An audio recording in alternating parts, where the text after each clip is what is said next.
যে চাপটা আসলে ব্যথার মূল কারণ, এবং এটা কিন্তু প্রচণ্ড ব্যথা হয়।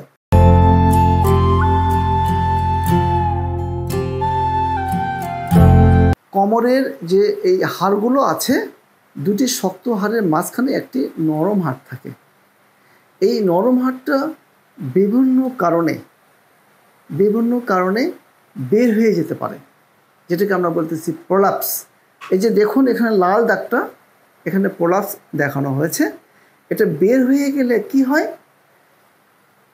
কোমরের হাড়ের পেছনেই খুবই গুরুত্বপূর্ণ একটা নার্ভ থাকে, স্পাইনাল কর্ড থাকে।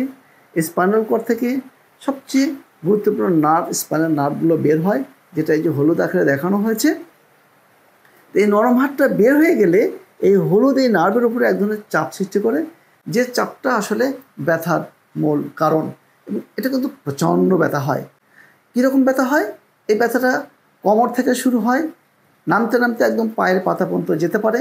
ব্যথার তীব্রতা অনেক দিন থাকলে এবং সঠিক চিকিৎসা না করলে অনেক সময় পা অবশ হয়ে যায়, প্যারালাইসিসের মতো হয়ে যায়, প্রস্রাব বন্ধ হয়ে যায়, পায়খানা বন্ধ হয়ে যায়, আরও অনেক কিছু জটিলতা হয়ে থাকে।